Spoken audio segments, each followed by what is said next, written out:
Bravi. That's really excellent. Um, I have to begin with a confession that I've never played this piece. I've heard it and I've coached it once a long time ago, so I'm approaching it with it's a good thing in a way, very fresh ears. And I'm just going to tell you mostly details that I think you can refine and improve on. The overall impression is wonderful. There are some places where I feel like the ensemble can be more solid, and that will just little bits of refinement of the ensemble will actually make a big difference in how we hear it. Right at the beginning, Gabriele, is that how you pronounce your name? Yeah. Your very first entrance, this little figure, to my ears, it's a little bit. It could be just a little bit more significant. It feels a little bit kind of. I don't know what it's supposed to mean. It's a very strange little gesture, and he writes calando on these two notes, which would suggest to me that he actually means for it to have a little bit more space around it, just a little bit, not necessarily that it should be so much louder, but just maybe a little bit more. Yes, exactly. The very first fortissimo a tempo is an example of a place where I feel that the ensemble needs to be better because it sounds a little chaotic. And I have to, I'm going to make a sort of caveat about that, which is there's a very funny story about Strauss. Those of you who know his tone poem Don Juan, which was a very important piece in the history of orchestral music, and it begins with this extraordinary gesture in the lower strings that sounds like, well, it's just this kind of, and orchestras at the time that he wrote it in the 1880s were far less precise than they became later on. And there's a famous story about Strauss coming to an orchestra later on in his life who played it absolutely perfectly, and he said, no, you don't understand, it's supposed to be a mess. This, however, I don't have the feeling that this bar, the first fortissimo bar, is a case of that because of the way the rhythmic layering happens. And I wonder if I could ask once for you to play just the strings from the fermata first, and then we'll go back to the beginning, but just to play from the fermata bar and just to hear the strings play to get, so we hear clearly, I think especially because he writes the duple against three. That, I think, even though it's a small detail, I think could make a big difference. So could you play one strings just from the fermata and then the a tempo? Or you can start, why don't we start a bar before the fermata, might be easier. So.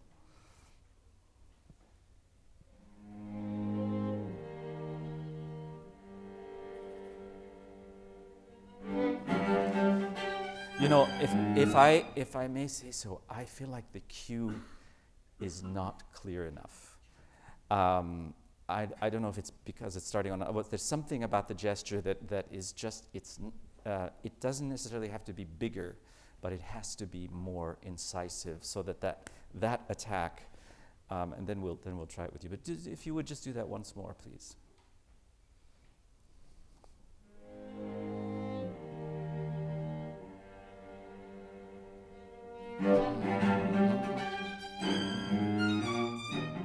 One more time. Make sure, would you play once slightly under tempo, the a tempo bar, at this tempo, just right on the fortissimo. I know it's tied, but just play it as if it weren't once. Yeah, from the a tempo bar, right on it. 3, 4. Yeah, one more time. But can you play it is a duplet, right? I believe it's a triplet. Oh, you know what? In the score, it's written differently. No wonder I was confused. That's very interesting. In this edition, it's a bop bop bum. It's a duplet. Okay, well then never mind. But do it. This is what happens sometimes. So, do it one more time then, please. Just one more time, a little bit under tempo. Yakatatakatatam.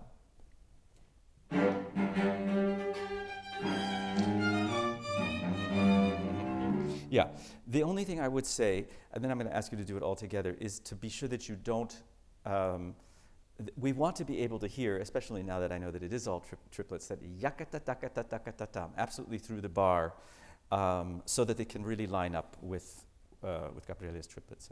So do all four of you, please, right on the a tempo. 1, 2, 3, 4. Yeah, you see, the thing is, by the middle of the bar, it's already really not together. Yakatatakatatikatatam. 3, 4. Sorry, my fault. I'll leave you alone. Go ahead.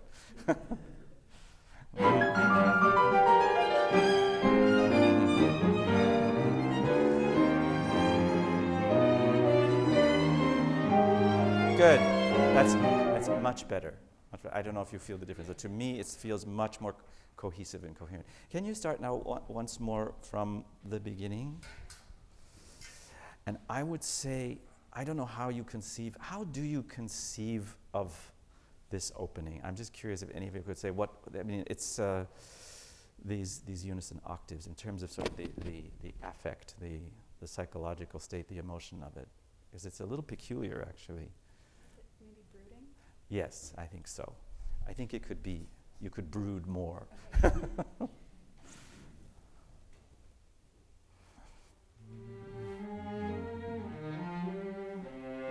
Can you do it one more time and be careful of the intonation on the E flat, please?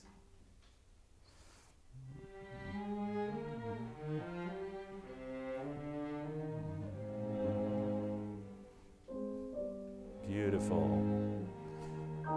Good. That's beautiful. The only thing I would say is right now your pianissimo and your piano are almost the same, right? So maybe a hair more, just a little bit more richness of sound, just the tiniest bit, and then the pianissimo, totally different color. Oh, thank you. It's also wrong in this one. Oh. It doesn't matter. It's fine. This is easier to read anyway, so.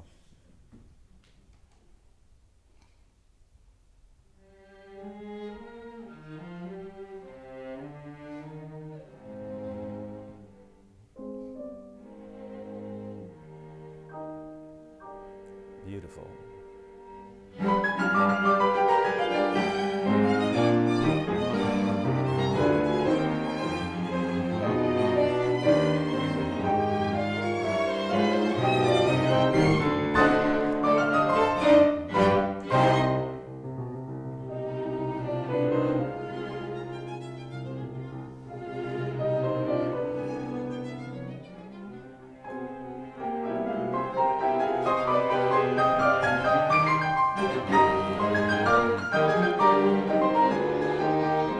Good. Bravi, excellent. Sorry, just one second. So here, I hope this is correct. Do you have letters? Yeah.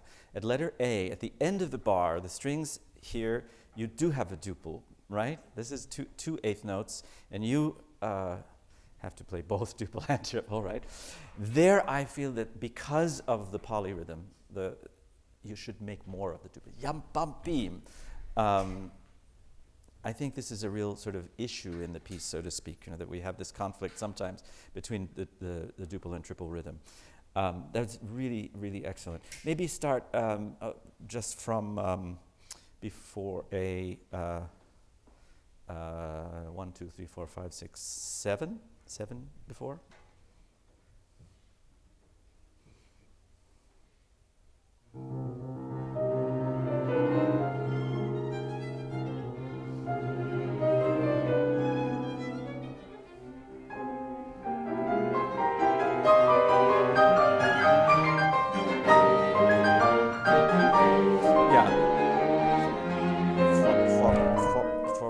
Taste, I think you can even make more of that. It's da da yam bam beam, so that we really feel the tension. And perhaps you could be a little bit more capricious with this is echt romantic, I think the interesting thing about this piece, because it's so early, early on, it's obviously very much influenced by the earlier romantic composers, so it's kind of poised on the edge. He's about to become the supreme romantic, but there's still this fascinating tension between the classical impulse and the romantic. And I think here, you could be a little bit more fanciful. Just to, maybe just start from there, wherever that is. It's 5 before A, I think. Or actually, just start in the same place. It's easier.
Good. Listen, this is absolutely beautiful playing.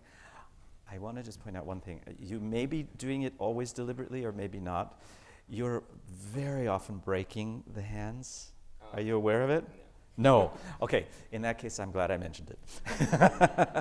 I don't mind it, especially in this period in this style. I think it's entirely, I think it's ridiculous to say, oh, you have to always play them together. The problem is when you do it unconsciously and you're doing it all the time, then it actually calls attention to itself. So be sure, and it can also even be a little spontaneous sometimes, but just be aware that gada, gada, gada. It should not be something that happens constantly. How about from the pianissimo a tempo? You know where that is? The vivo, I guess, right?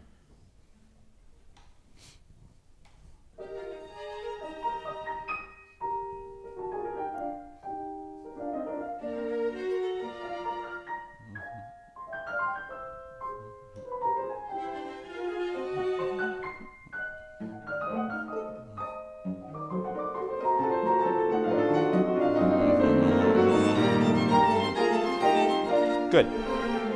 I have to stop you for 1 second. Are you aware of the fact that you are marked less than the piano there? Yeah, you're actually, I know this is a strange thing to say, but you're actually covering him. You are accompanying there. There's no way that you won't be heard because you're playing, you're all playing the same. It's really, the piano is, and then it goes back and forth. So it's one bar piano in focus, then the second of B is the strings, etc. I think that's really critical. Then, as long as we're coming up on this, Gabriele, when you come to the molto appassionato passage with all the 16th notes, I just have to say, I realize you probably weren't there last night, but I had the opportunity to play last night on a piano from the 1880s. And the instruments they're like a modern piano, and they're also completely unlike it in that the bass strings are straight, and so it creates a much more transparent quality. Sure. Of course, you know this, right? And when you play all of this, right now, at least in this room on this instrument, it sounds like a wash. And I think there is a sense that my feeling about this is it should have some of that, but at the same time, I think he would have heard a slightly more transparent, we would have heard more clarity in the notes, or he would have heard, I think. So and I noticed, because I was watching, that you tend to pedal, pretty much at one level of the pedal, and I think you can either flutter pedal or pedal more shallowly, perhaps quarter or third pedal. And just try that and see how it sounds. So go back, please, one more time to the, actually, you can just start at B, it's fine.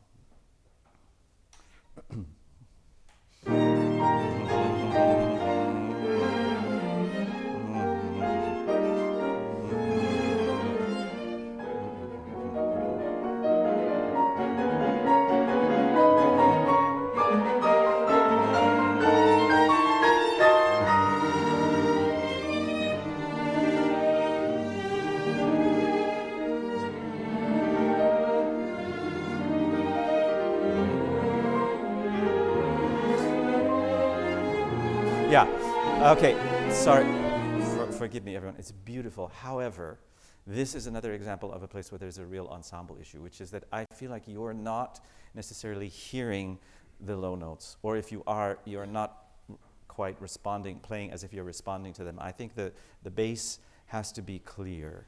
And again, this goes back to what I was saying, on a piano of his time, these notes, as they go down, there would be a clarity to them, and I think you have to strive to make sure that that's heard. It's not that they have to be accented per se, but they do have to sort of sing and speak a little bit. Maybe I don't know. How about I don't know, wherever you want. You can do B again, or the fortissimo. Right on the fortissimo is also fine. Whatever you like. Yeah. Okay.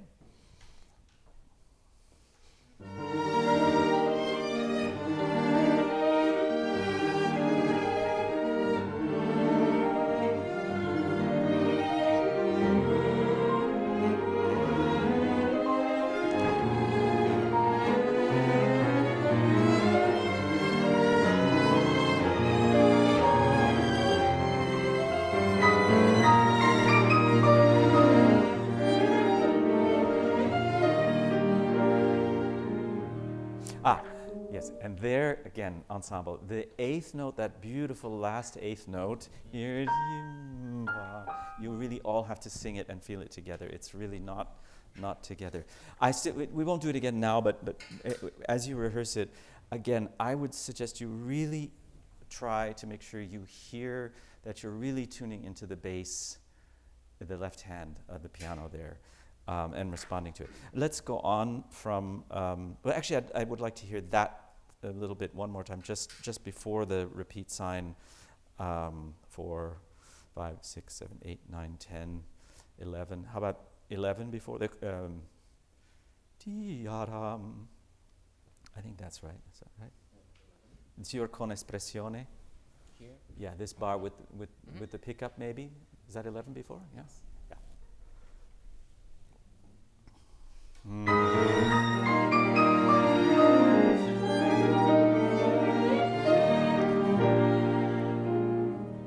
Yeah, it's still not together, right?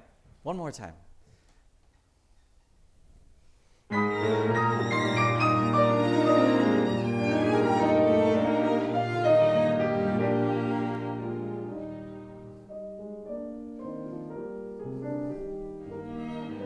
Are you using the una corda there?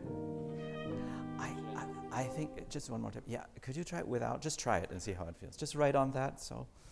Right here? Yeah. Just where his solos.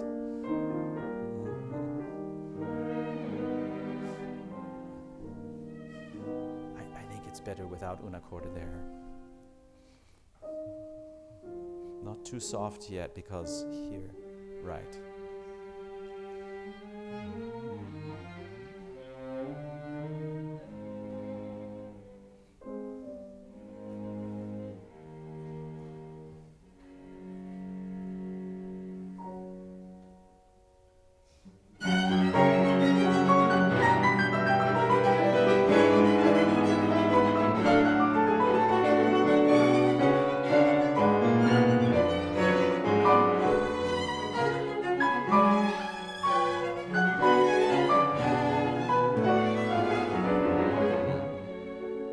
Good. This is beautiful.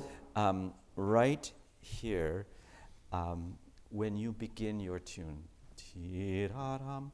can you come in with a little bit more presence in the sound, and the rest of you just be sure that you really allow her the space for that pickup figure. That was wonderful. Can you go maybe from the key change, the B minor?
This is beautiful. This is all very, very beautiful. I know we're probably going to run out of time. 1 minute. Oh, okay. Then we're really almost out of time. I just wanted to say after G, 1, 2, 3, 4, 5, 6, 7, 8, 9, 10 after G, Gabriele, where he writes sehr breit. Do you have that? I think you need to observe that even more. I mean, I felt like it was barely, it was a little bit bright, but not broad. Again, going into letter I, it's the same issue that we had the very first time. The ensemble needs to be better there. That pickup eighth, I think it's so critical that you really feel it and that it speaks together. And again, the last thing I'll say is, Ariel, in the con espressione before the end, the last time you have this, just as before, I think the beginning of that figure needs to be more present, a little bit more espressivo. But bravo, it's fantastic. Yeah, great. Yeah.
Hi, Amalia.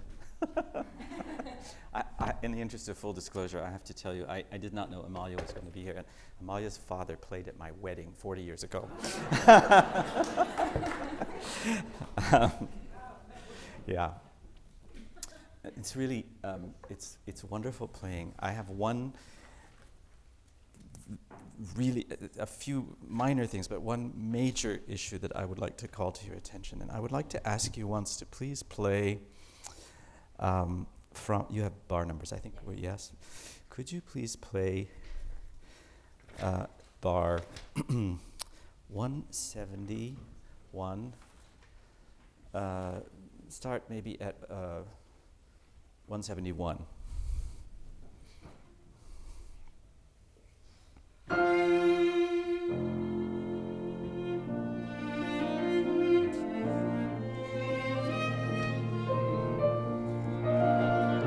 Okay, thank you. So, the tempo you're playing is 1, 2, 3, 1, 2, 3, right? And would you play the opening at that tempo? Right.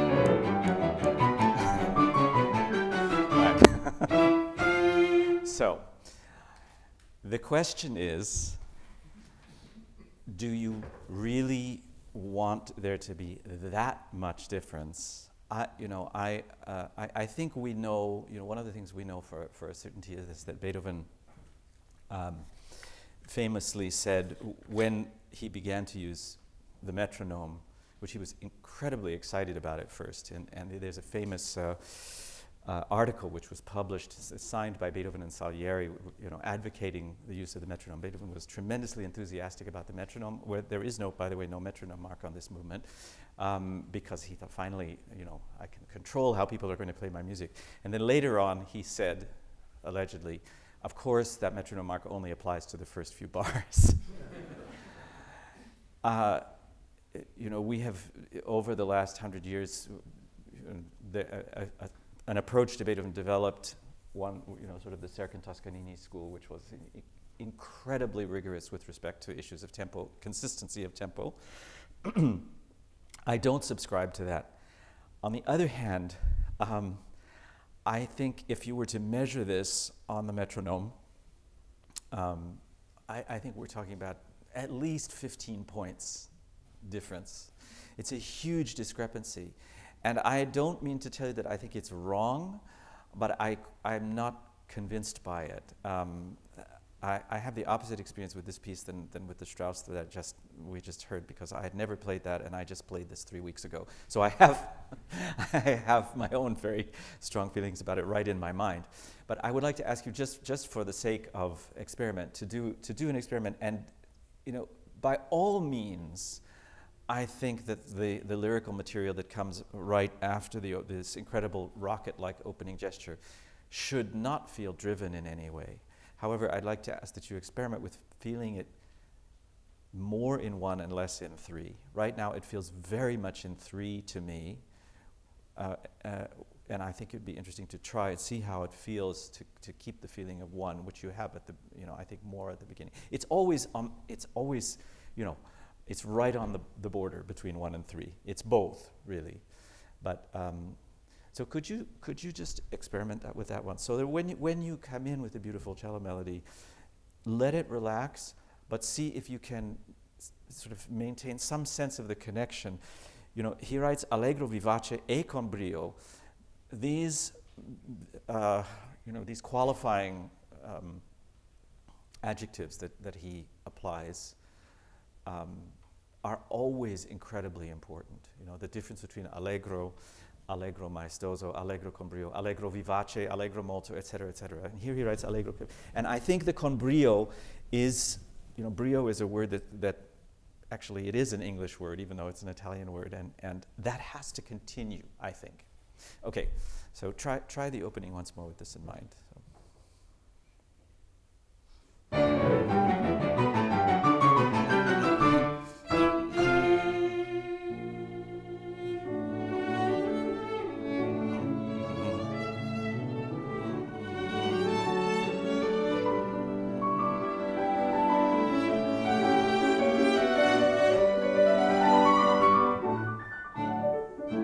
Good. Okay.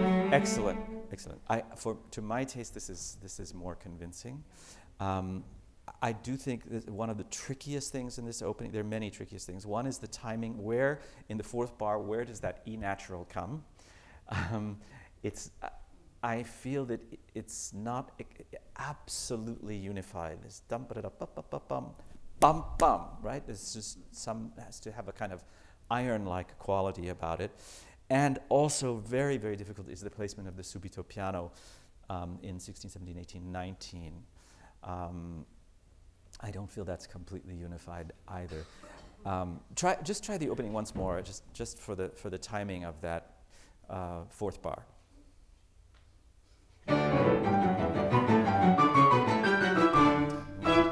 Yeah, someone is fractionally anticipating being bum bum.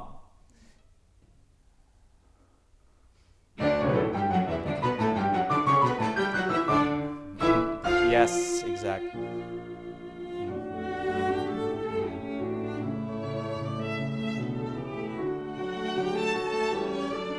Now, good. It's beautiful, beautiful, beautiful, beautiful. I feel like you're making a crescendo where there is none here. It's in bar, I can't see the numbers, 9, 10, 11, 12. It feels like it's getting quite loud, and there's only a crescendo marked in 15. Also, at 15, where the crescendo is marked, make sure that you gradate it carefully so that most of the crescendo happens in 17 and 18 and not so much before. That was wonderful at the beginning. Let's do it once more from the opening, please.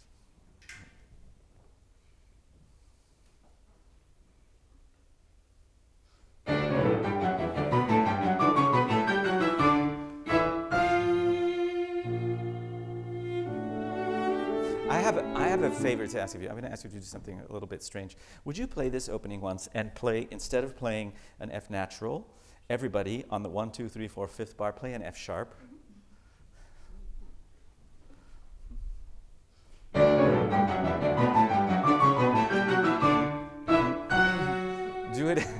Do it one more time, please. Even more convincingly.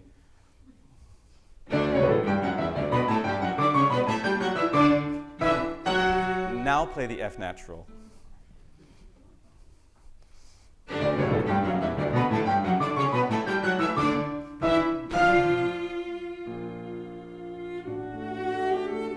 Do you see why I wanted you to do that? Yes? Because it's this is one of the difficulties we face, dealing with these pieces we've all heard and played so many times, is that we forget that was a huge shock. He sets you up with this wonderful, joyous D major, and then immediately slaps you in the face with an F natural. We can't afford to lose the sense of shock there. Good. Okay, so go ahead now from the cello tune in bar 7.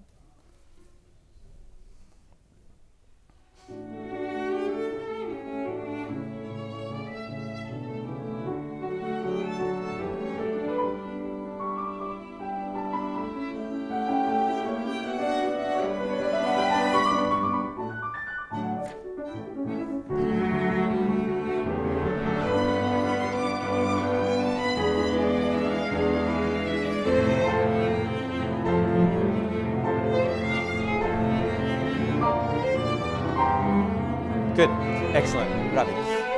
Amalia, will you try something? This is always an issue. This kind of thing in the left hand on the modern piano can sound really tubby and thick. I would suggest playing a pedal, but apply it with an eyedropper, and as much as possible. It would have been so clear on his instrument, and we have to sort of overcompensate in a way for that. Can you start from the forte tune? And be sure when you get to the forte that you still, I said, more in one, but it's really almost more in more than one or less than one. In other words, the bar, this is an example of what we sometimes refer to as hyper measures, where one bar is actually a beat. T, da da dee da da yum. So we have 2 beats in a sense per mini phrase, as it were. So you just start right on 21.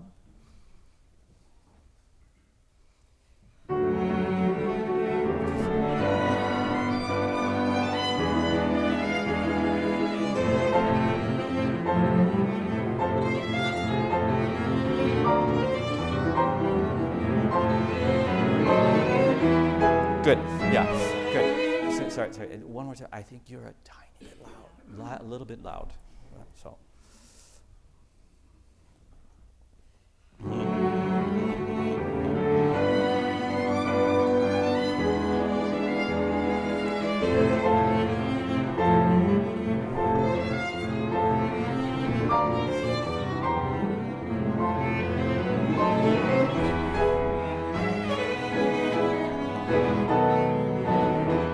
Yeah, and also these chords are too thick.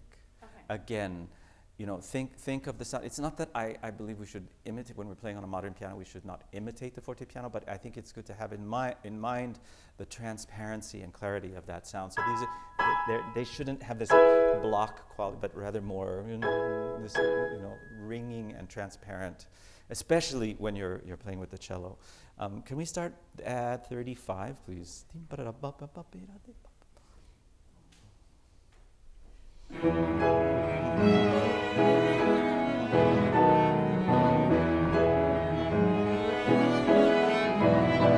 Yes. So, and also again, I feel it starts to sound 1, 2, 3, 1, 2, 3. So if you can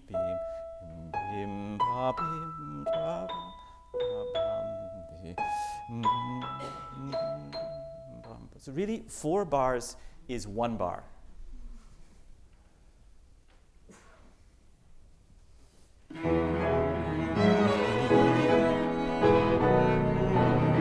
Yes.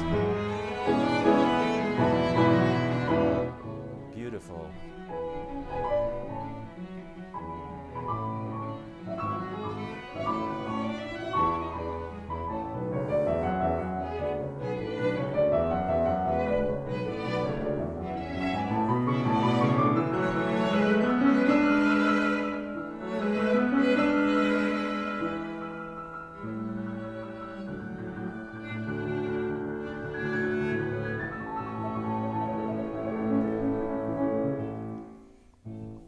Excellent. That's really beautiful. I think if you can get even a little bit more of they're really 16th notes. And then here, as it goes down, use even less pedal. Maybe the last bar, try almost none. So we really hear just do, if you would, everyone, from 43. There's some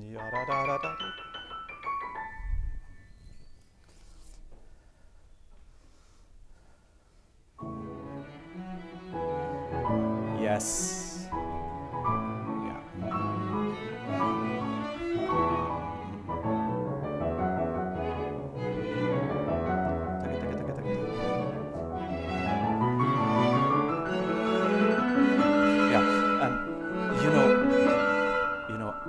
As you get louder, your 16th notes get broader. Dee dum da dum. I think it should maintain dee dum da dum da da da da dum da dum. Anywhere that's good. Maybe 51. Yeah. 51.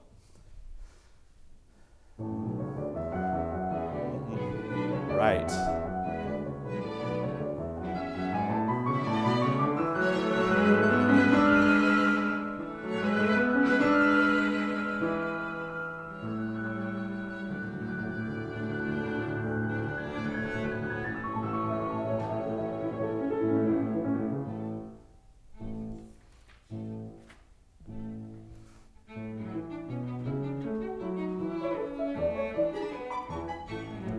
I'm going to stop you for one second. So your tempo now is if you hear again, think about the beginning, right? This is a case where at this moment I think it's very hard for me to make an argument for not playing this exactly the same tempo as the beginning. The lyrical material is one thing, but here where he's he said, play the opening, just the opening 4 bars, and then play this. Can you do that? Just play the first 4 bars.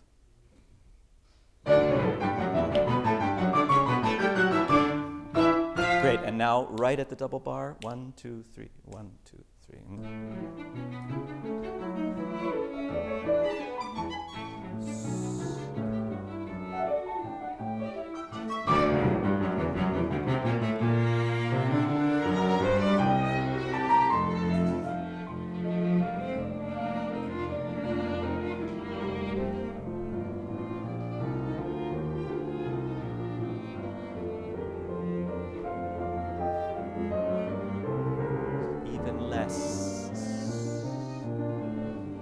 No crescendo at all.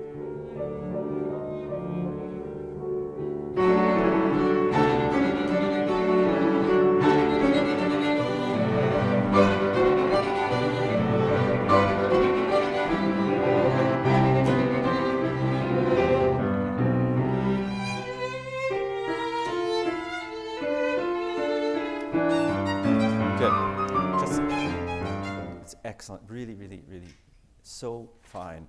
I feel this is a very, it's a small detail, but I think it's important, and that is that this is not a sforzando. This is a sforzando. This, and here you don't do it, but you are making a sforzando there, which is physically natural because of the subito forte. Try to avoid it, and the way that I would avoid it is by thinking that you're spreading the energy instead of attacking the first note, that you're doing this with the sound.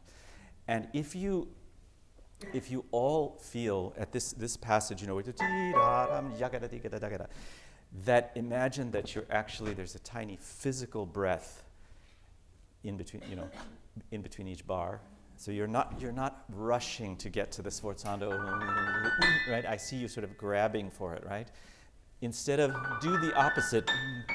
Give yourself the time you need to prepare, and don't tighten up. Just relax here, okay? Go from how about there, wherever that is. I can't see the number. 100, yeah.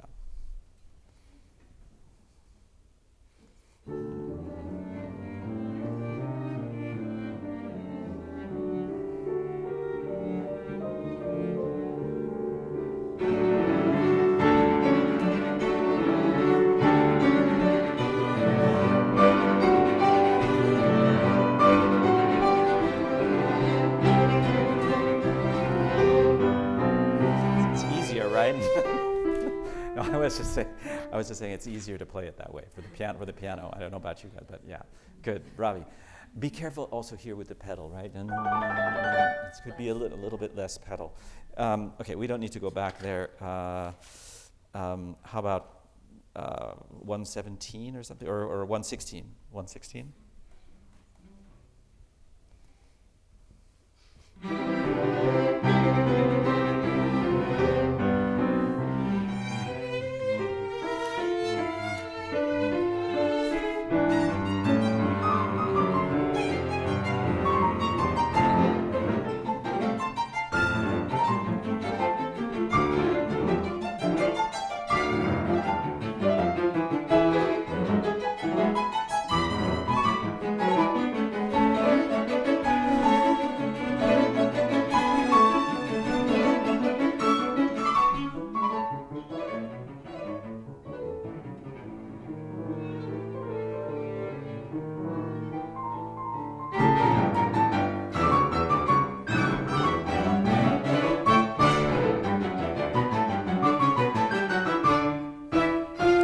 Ravi, great.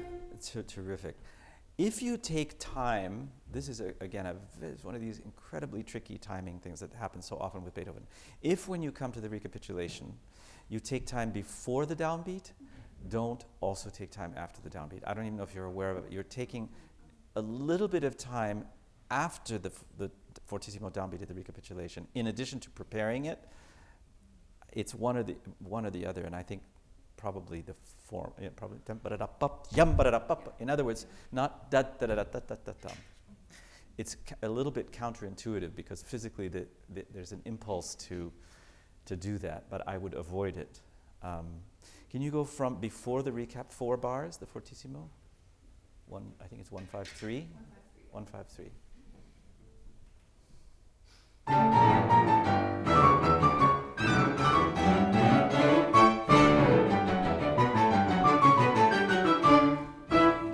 Good. Excellent. Now I'm going to ask you to do one more thing, which is to back up to 4 bars before that and see how it feels to play this more or less in the same tempo. Because you see, what's happening again now is that you come to the recapitulation and you have to suddenly play faster. And I find, this is a common issue with this piece. I've coached it many times and it's always a problem, and I know from my own rehearsing of it, it's very difficult. I feel that this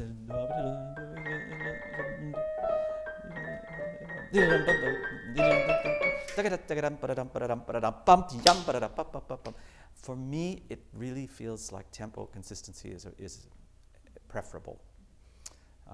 You want to try there? That's 149, I think, is that right? 149?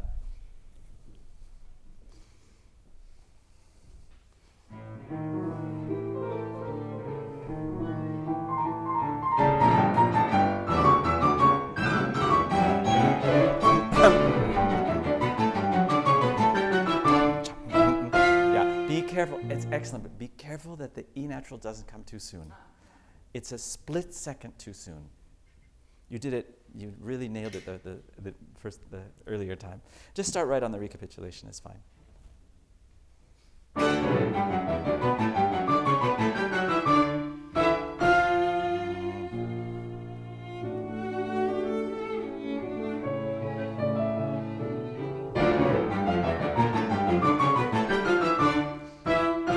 Good.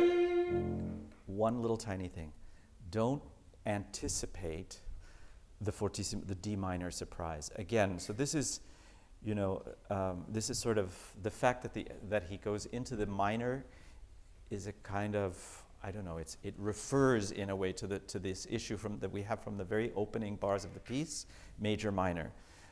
We come back to the recapitulation. We're in the major. Again, he suddenly jerks us into the minor, then goes back to the major, and then back again to the minor.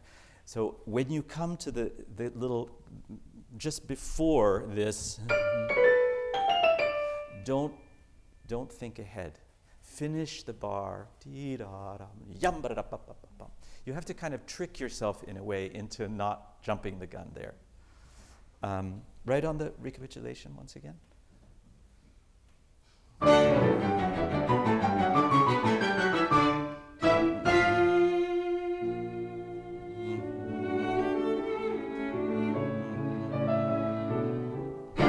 Yes.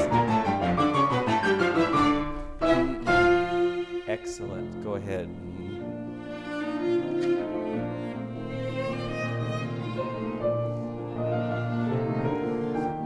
One thing, this was so beautiful, but you're making a crescendo before it's marked. Yeah. Please keep it piano. Right on the, how about from the D minor? Or you can just go from the B flat major to whichever you prefer. D minor, okay?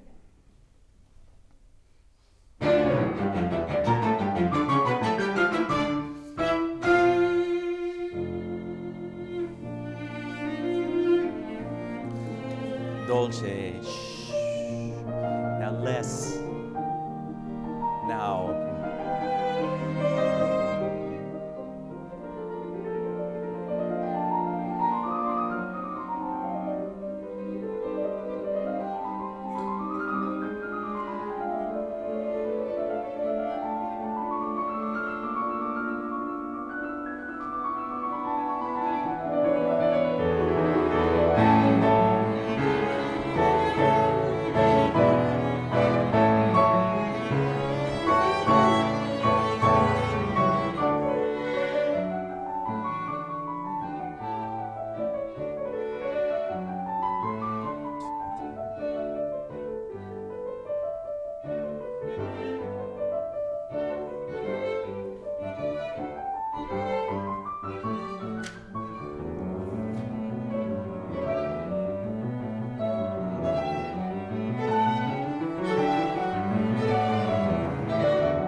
Good. Before you go on, it's very, very beautiful.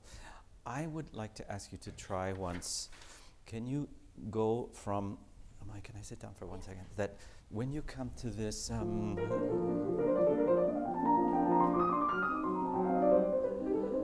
less, less pedal. It's already written there. I feel like it was it was a little bit too much Debussy for my taste. Right. And again, so when you come to here, it starts to, this is a little bit leaden. So, so that when you're here,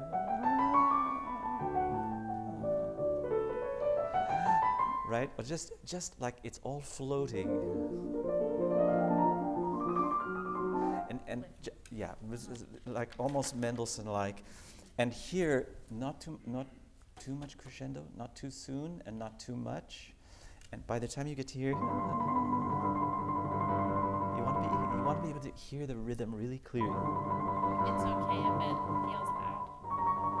I worry it's too loud. Well, it shouldn't be too loud either. But try it. If you keep the arm kind of floating and just let the wrist, almost like a vibration in your wrist with a little bit of finger. Yeah. Be much easier on an 1805 piano to do that. Right, can you start right on that spot or wherever you want? I mean, anywhere you like, somewhere back there. By 183. Yeah, 183.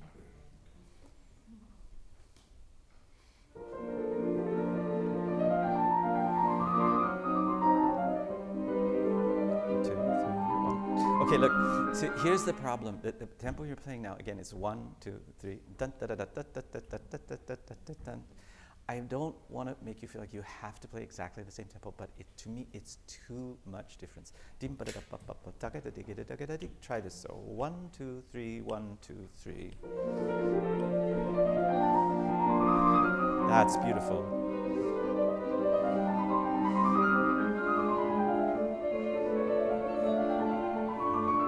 That's terrific. Go on. Beautiful.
extremely beautiful. I'm very, very impressed. And do you, I assume when you play the saraband with repeats, you ornament it? I actually have not played it with repeats. You haven't? So I haven't really Do you? planned it yet. Oh. I was going to invite you to play it again with the ornaments. But I should think about that. okay. I really, I know in master classes it's always a question whether to repeat things. And my general feeling is with things that are where there's just 8 bars, perhaps I would definitely do it, even in a class. But that's okay, because it was beautiful. It's all, I could actually spend quite a bit of time telling you all the things that I think are wonderful. And but maybe just as a general comment, I think it's so wonderful to hear Bach played so strongly, characterized with so much courage and conviction. And so often when I teach Bach, which I do a lot, I have to ask people why they treat Bach like it's a completely different kind of thing than playing any other music. Well, of course it is in one sense, but there is a way that people very often, when they're first learning to play Bach or they're studying Bach, it's like, well, I have to play this as though it is a different species altogether from Mozart, Haydn, Beethoven, Schubert, Chopin, Brahms. And he's just, I don't mean this quite the way it's going to sound, but he's just another composer. He's just another one of the greatest composers who ever lived, but he is. So what I'm trying to say is that I love the fact that you're not afraid to be very creative, and a few of the choices you make in terms of rubato, I'm a little bit not totally convinced by in the allegro part of the overture, but the biggest thing that my biggest question is, what do you make of the fact that the overture part of the overture, the French dotted rhythm part, is alla breve? Have you thought about it much? Sorry, It's, yeah. I mean, it's not in 4/4. Right. It's in cut time. Yes. I was just curious if you had given that any consideration at all.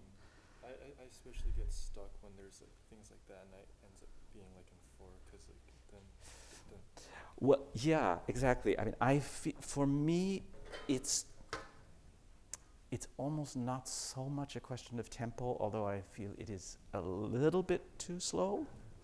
I think it could work, perhaps at this tempo, if there were more of a feeling of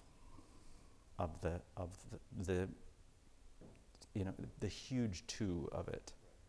It really does mostly feel like it's in a kind of grave 4/4. So I would invite you to experiment once with thinking of allowing. I have actually a suggestion. See if you can do this once. Just play the first 2 or 3 bars, and can you play only the outline of the harmonic rhythm?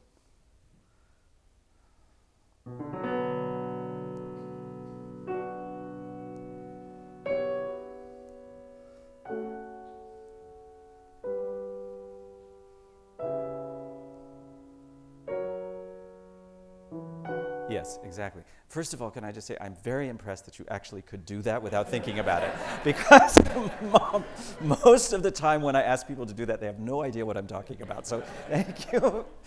Now, what was interesting is that your natural impulse, without my saying anything, when you did that, was to play more of the tempo that I feel is more natural to this piece. So now I would suggest that you do the same thing, just as an experiment, see how it feels, and treat this as though that's really what you're interested in. And in a sense, that is, in the nature of this music, that all of the filigree, all of the details, all of the roulades and ornaments and everything, they are just that in a sense. I mean, they're all beautiful, they're all interesting, and they are what makes it what it is, but underneath it needs to be this absolutely clear structure, which you just outlined so beautifully. So can you try that once?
think that's really for me, it's much more convincing. Yeah. How does it feel to you? Yeah. Do you feel it seems less labored, it seems more natural. It has all of the character and all the expressiveness, but it has a sense of a longer line. Now, in the can you just put that up for a second? You have this gesture that you make, which the first time I heard it, I really liked it. The second time I heard it, I sort of liked it. And the third time I heard it, it was like, wait a minute, you just did that twice. And it's this gesture. You start every time with a rubato, and every time with almost exactly the same rubato. I definitely would not recommend that, because it starts to, whereas the first time it was sort of like felt spontaneous and refreshing, and then it became progressively more like it sounds like a mannerism, right? So can you just start this one more time? The fugue? The fugue, yeah.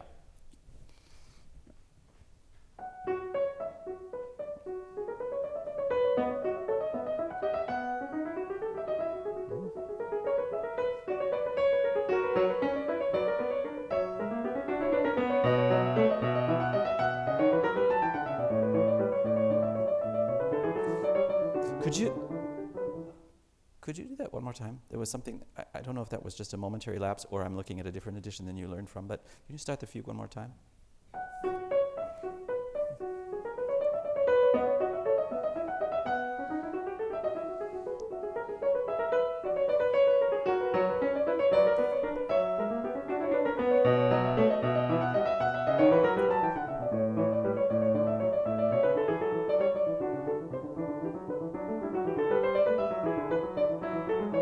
Good. This is a tiny, tiny little detail, Arthur. But when you play here and here, I think you need to voice it so that the thumb. I'm hearing this because it sounds like this, and it's not. The F sharp and the G sharp are subsidiary, just color voices. So, can you start it? I have to say, I know there's no dot on it. I find that the slur, it sounds, I'm also not convinced by it. I'm not saying I think it's wrong, but to me, it's just something to consider. Yeah, or perhaps, I don't know, just experiment with it. I find the slur a little peculiar, but I might get used to it. So try it one more time from there.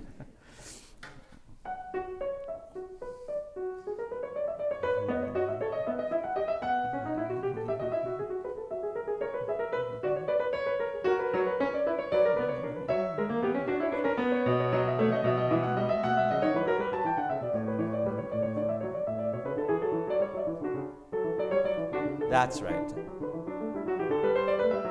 Yes.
So this is an example of what I'm talking about, right? That you do that same rubato at the beginning of each of these little phrases. You did it the first time, right? I would be careful about that. Otherwise, it's just absolutely beautiful. Can you? I don't know how good you are at starting in the middle of things like this, but maybe from here. Yeah.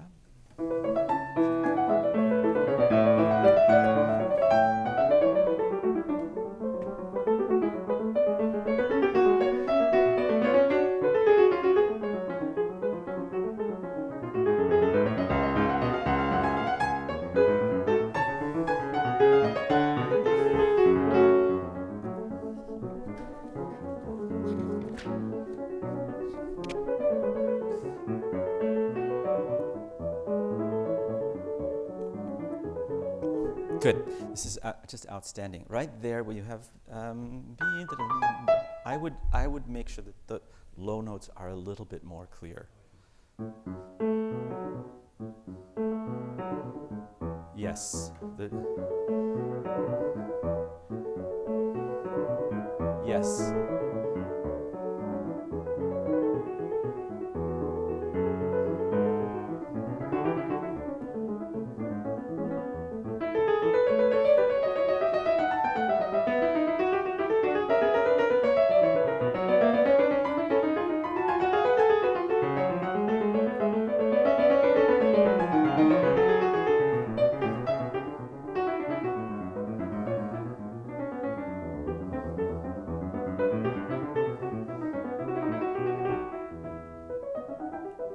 Beautiful.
Listen, it is so wonderful. I hate to stop you. The only thing I would say, I occasionally feel that things are slightly out of proportion dynamically. That's an example of a place where I just feel like the forte is, it's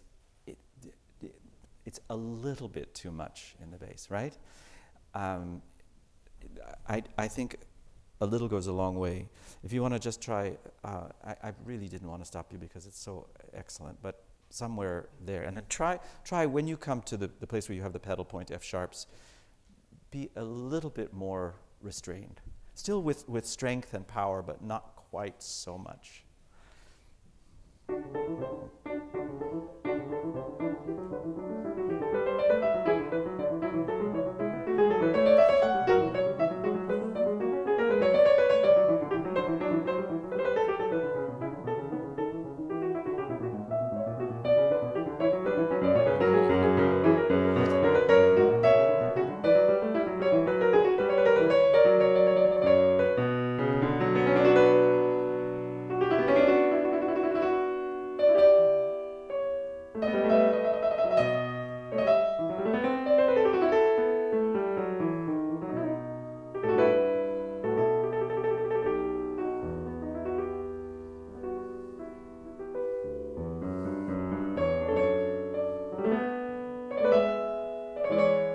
This is also very beautiful. Be careful that this doesn't, that they don't become.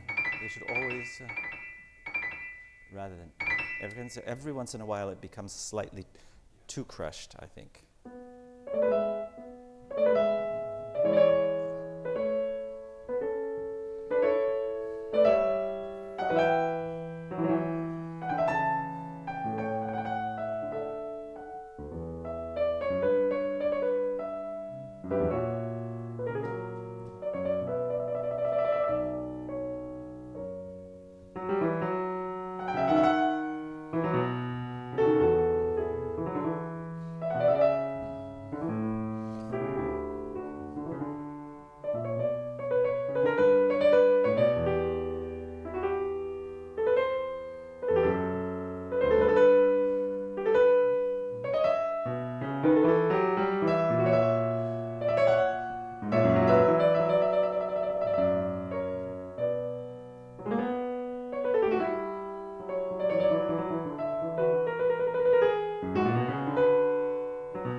That's beautiful. When you played it the first time, the suspension was so long, I really wanted you to play a major third. It just was like it's great. We have 10 minutes. I think the saraband is so beautiful. I really don't have much to say about it, except I would love to hear you play it with ornaments. You could perhaps, the saraband has become traditional to play it in a very stately, solemn sort of way, and I think there is a reason for that. Bach's sarabands often are solemn, but the origin of the saraband was actually originally from Spain, and it had a kind of, as I understand it, the original dance had a slight tinge of sort of wildness about it. And it's possible to think of these sarabands, I underline possible, to think of them perhaps a little bit less regular. It's something just to, I don't know if you want to just try it once with that in mind. And especially, with the idea that this 1, 2, that the impulse to the second beat, which is characteristic of the saraband, is a little bit more, I want to say impetuous, but it's not impetuous in the sense necessarily of speed, but just gesture and energy.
That's just beautiful.